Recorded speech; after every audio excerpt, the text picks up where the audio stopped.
with solemn duty and awesome joy.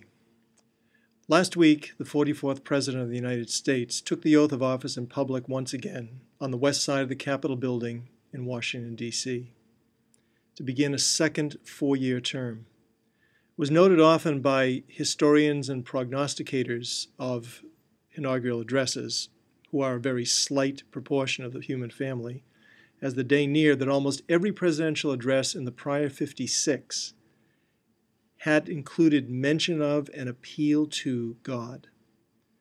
I listened to President Obama's second inaugural address on the road, thanks to satellite radio, and subsequently listened to it again online, all of which is at least a nod to the changing nature of the world in which we live.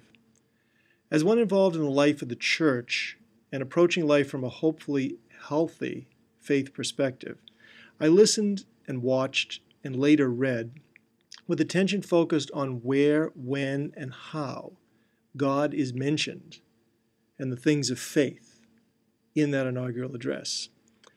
And there is something to be found. Most obvious, of course, were the actual uses of the word God and its cognates. The Creator appeared within the first lines as the President quoted the preamble of this nation's Constitution. Soon thereafter, he reflected on the fact, true and vital, that gifts received from God are useless unless actually received and used. As he said, while freedom is a gift from God, it must be secured by his people here on earth.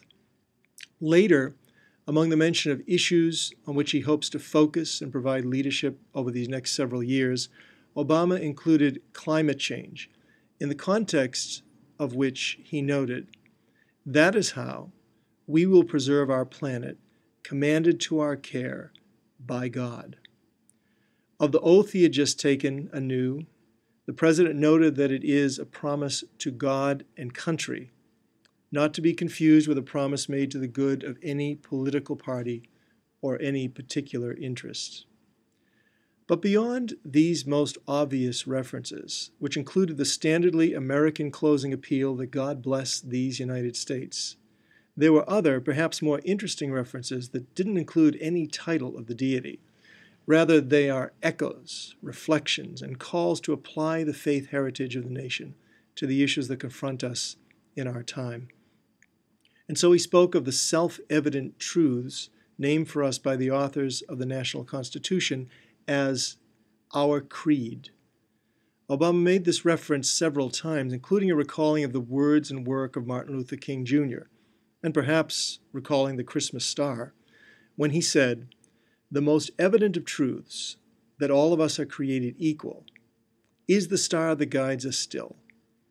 And he went on to recall all those who came to Washington 50 years ago, saying they came, quote, "to hear a preacher say that we cannot walk alone, to hear a king proclaim that our individual freedom is inextricably bound to the freedom of every soul on earth." Remaining, as the President said, true to our creed was both the invitation and command of the speech.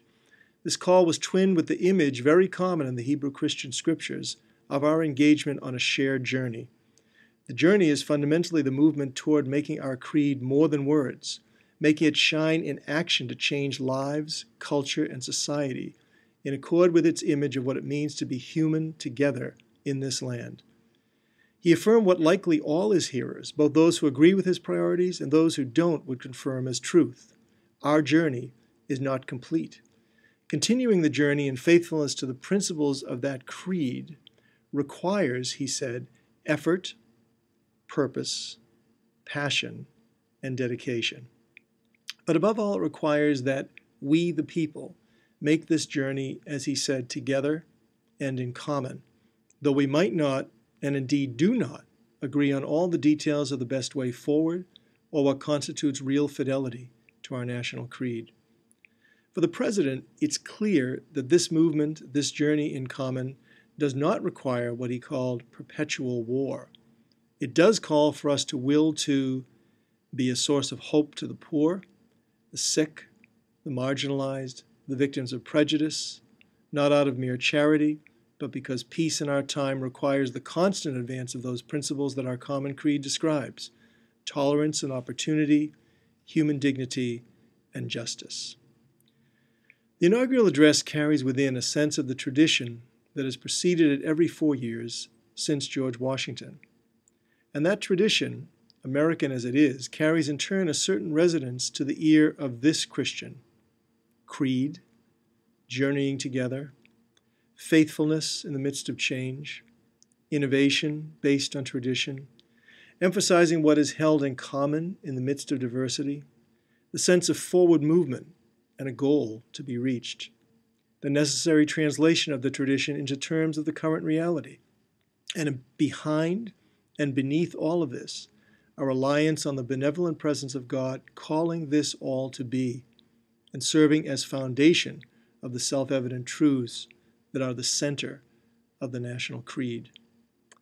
For generations, some have celebrated, some have regretted, and some have denied the existence of a national faith. Wherever you might stand in that regard, this address to the nation stands in the tradition of American leaders appealing explicitly and implicitly to the religious history, traditions, and sensibility of the American people. And I believe that appeal still carries power. This is John McGinty of the Mercer School of Theology in this first of a series that we're calling Context at Mercer School. See you soon.